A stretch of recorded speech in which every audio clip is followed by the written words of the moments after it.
Hey, I'm Jeff and welcome to, I guess you can call it season 2 of the plant competition grow series between myself and TECHPLANT.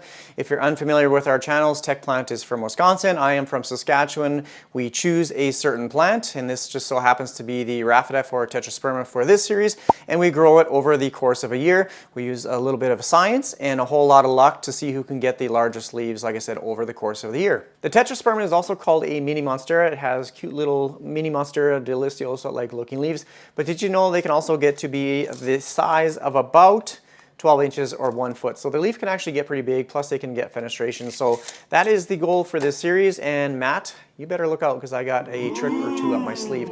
The other thing I wanted to mention is some of you had mentioned that, well, some of you had mentioned that you don't want any rules for this series, and the reason for that is it stifles creativity. I don't want to hinder anything that Matt might do to enhance his plant, and same thing with me.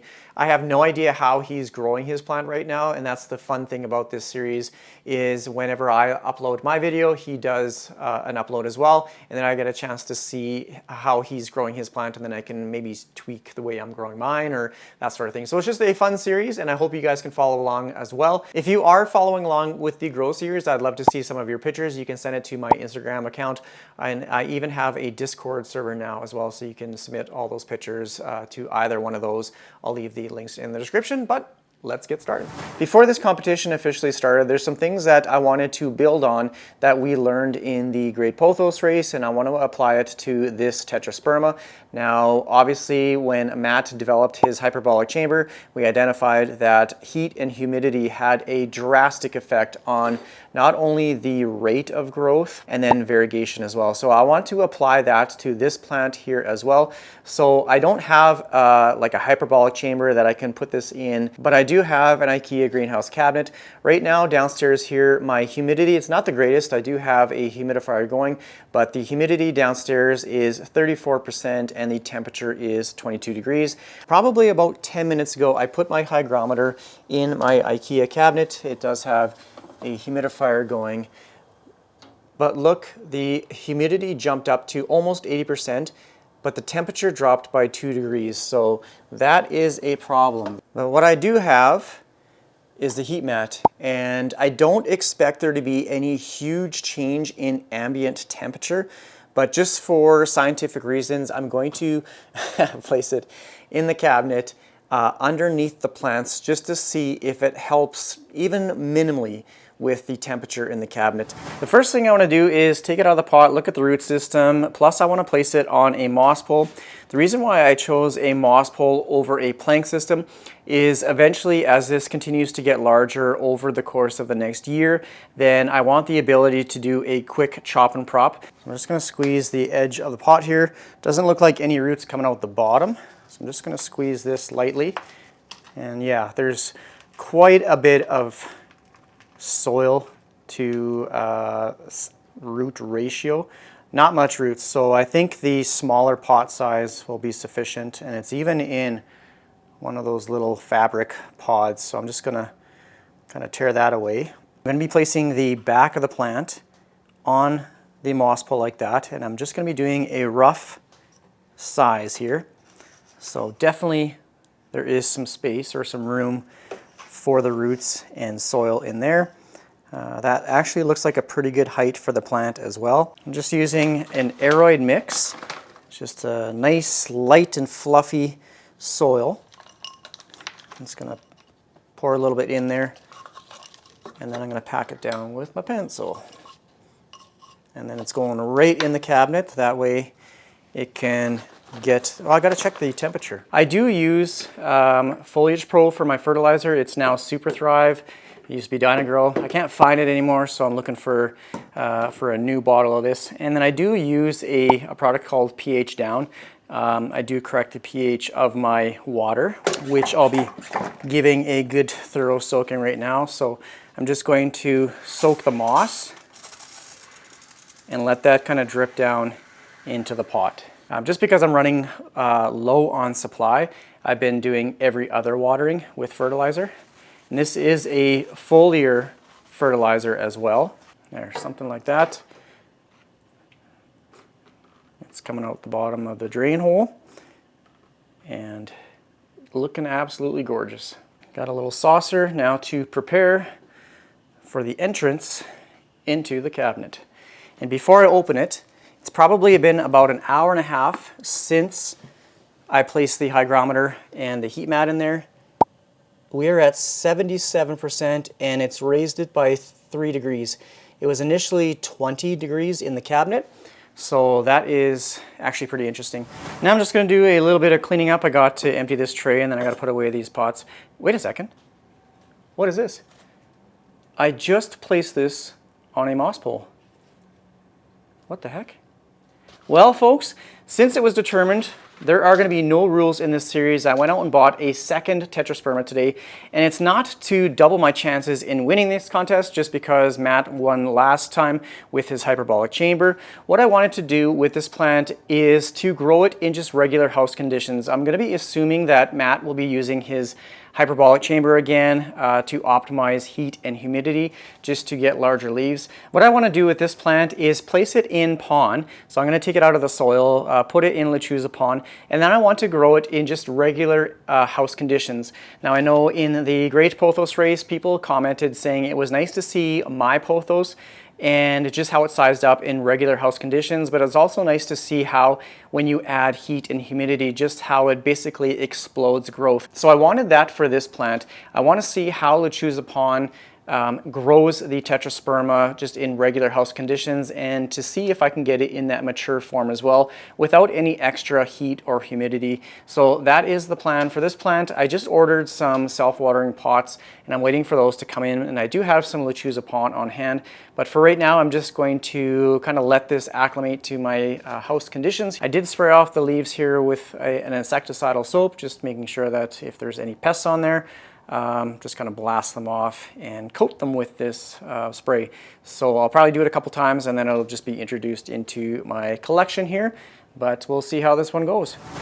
All right, it's the next day. My pots came in. All my lights are starting to shut off, so it's getting a little late in the evening, so I'm gonna have to slice these open quick. Now I know there's some information out there saying that when you transfer a plant from soil to pon, you should cut off all the roots, and then other people say that they've had no problems transitioning just by removing it from soil and putting it directly in ponds. So I'm just going to be removing the soil. I'll be keeping the roots. I'll put it in pon and hope for the best, I guess. And now I'm just going to add all the pon into the container here. I gotta make it quick before all these lights shut off and it puts me in the dark. I'm gonna be putting some down the pole here as well, so I'll cover that up, and then I'm gonna be putting some down here to fill up the bottom. And then I'm going to take it over to the shower here to give it a good thorough rinse. Okay, it's working, but I'm getting pond pebbles everywhere. Now I don't need to add a ton, but I'm just going to put some moss in the top of the pole and then poke it down. I need a longer stick here. Just going to get a big bamboo stick and just kind of poke that down, making sure everything is nice and compact. And then that way these roots can grow into the moss as well. Okay, it's all watered, got the moss pole on. Now all I'm going to do is just place it in a bright spot, and we'll check back probably in the next week or two. Okay, we're going to jump ahead a few weeks, more like a month. Today is January 30th. Here is the plant that is in lechuza pon. Here are the original leaves. I think these were the 3 kind of original, and it's working on its 4th new leaf in a month. This thing has just exploded in growth, and the leaves are looking super, super healthy. No fenestrations or anything yet, like little holes in the leaves, but let's see this one. It is sizing up a ton, and you can see this was kind of the original height of the plant. It's almost reaching the top of the first moss pole, so I might have to add another extension piece here very soon, as it's growing actually quite rapidly. And this is actually the placement of the plant. It's facing this way so that it gets light from my Soltech Highland track system, and this is where it is. And you can see I'm just going to be placing the light meter just kind of right at the leaves, so it's right at the leaf, and it's only receiving about 250 foot candles. So that's kind of the high end of low light. So it's not like super, super bright or anything like that, but it absolutely loves this spot. Look at those glistening leaves. And then check this out. On the back, all the roots, super healthy white roots. It actually looks like it's growing upwards instead of downwards, which is kind of interesting. But it is growing into the moss pole. I just gave this one some water today because I noticed the water gauge was low. There was basically no water in it. And there is one of the older leaves starting to yellow. So this is the plant that is in just regular house conditions in Lechuza Pond. The nice thing about Lechuza Pond is it also has slow release fertilizer in there as well. So all I have to do is just remember to water the moss pole and then have some water in the reservoir. So I do soak the Lechuza Pond, but you can see some nice healthy white roots coming out the bottom already. So this plant has already exceeded my expectations with not only the growth rate, like it's working on its 4th leaf, which is crazy, but everything looks super, super good and healthy. It doesn't look like they're really starting to size up at all. So these leaves are about maybe 5 inches, maybe about 5 1/4. Let's pick one of the newest ones. Maybe up here from top of the leaf, so maybe slightly, like this is just a real like eyeball. It's tough to do with one hand, but maybe 5 1/2. So you know what, I kind of stand corrected, because if you pull this leaf down and then look at this leaf, this one is quite a bit larger. I just put my camera on the tripod. So from one of the lobes, top of the lobe, to the tip of the leaf, this one is about 5 1/2 inches, so 5 1/2 inches right there. This one, same thing, from top of the lobe to the tip of the leaf. Let's see if I can get it here.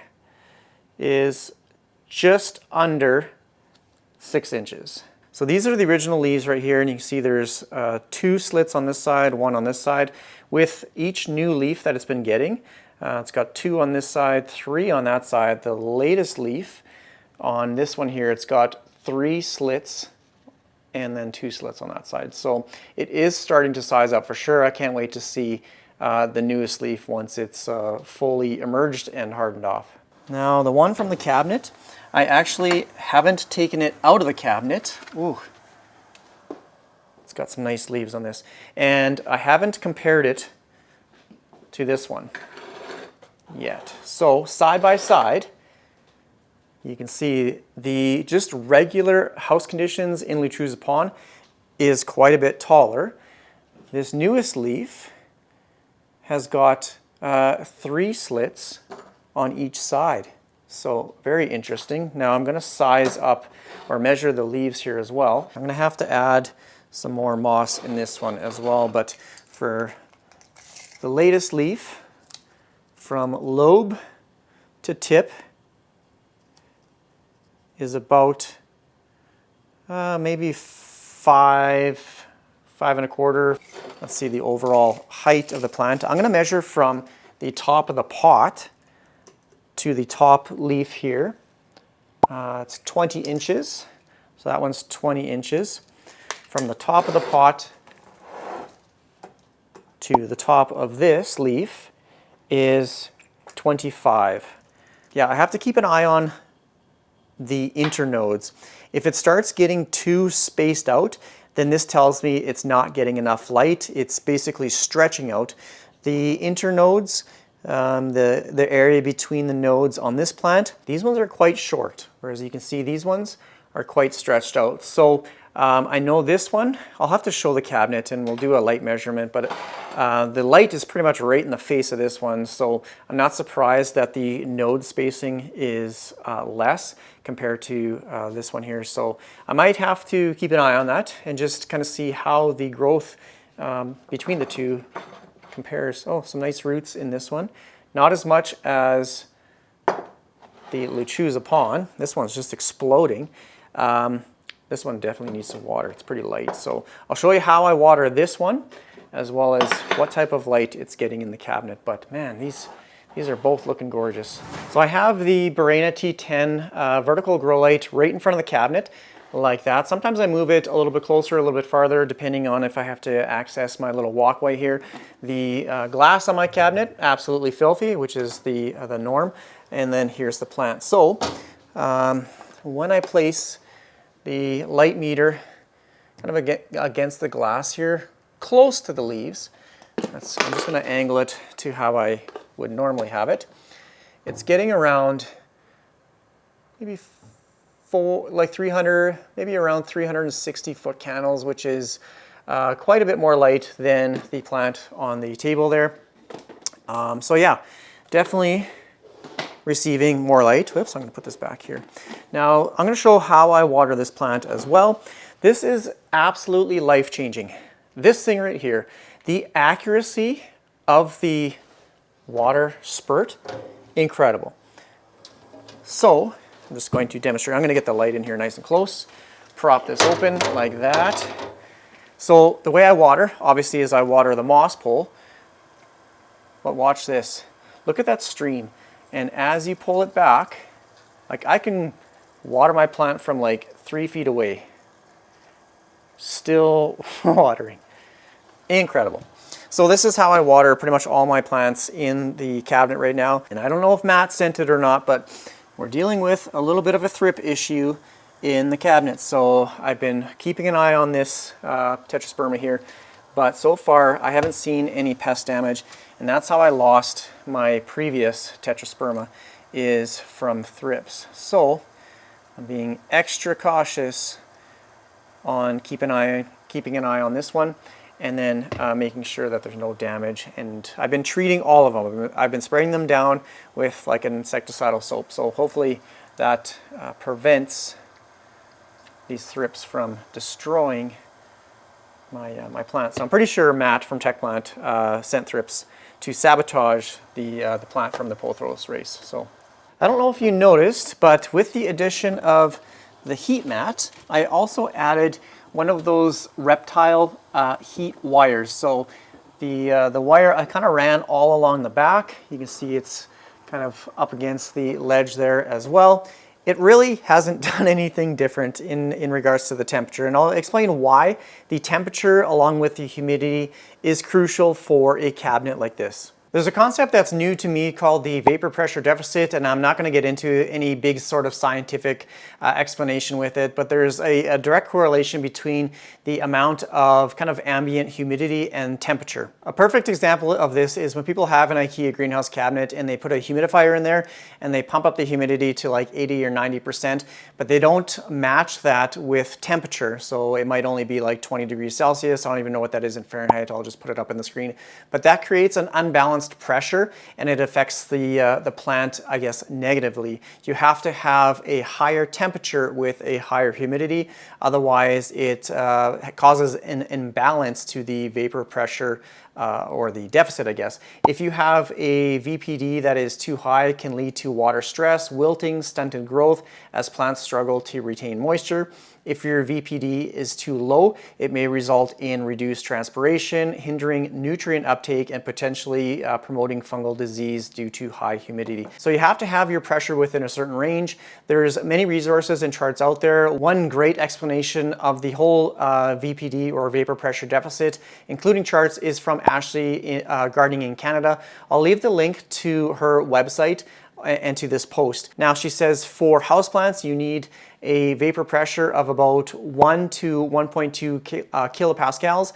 So for my greenhouse cabinet, just kind of off my memory here quick, with a temperature of 23 degrees Celsius, the ranges of humidity to have optimal VPD or that pressure within kind of 1 to 1.2 is anywhere between 55% humidity to around 65%. This is a whole new concept to me, and I'm still doing a lot of reading and research and how it affects my plants.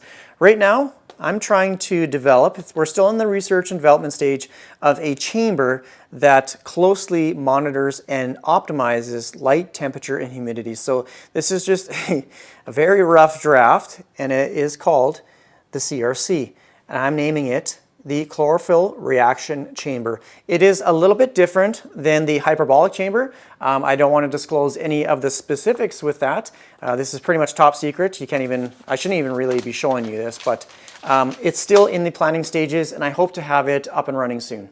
And by soon, I mean in the next 2 or 3 months. I hope to have something proper instead of the IKEA cabinet, because I know it's going to outgrow it over the next year. So I want something proper. So the chlorophyll reaction chamber should be up and running in the next few months. Hopefully, if everything goes well. If it doesn't, then I'm not going to have it.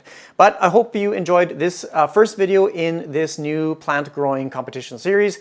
Obviously, go check out Matt from TechPlant's video after you watch mine. I think we're going to try and maybe do one upload every 2 or 3 months. I haven't really solidified that for sure, just so there's a little bit of a gap in between our videos, just so there's some significant change in between videos. So I hope you enjoy this series. I hope you enjoy this video. If you have any comments or questions, please leave it down below in the comment section.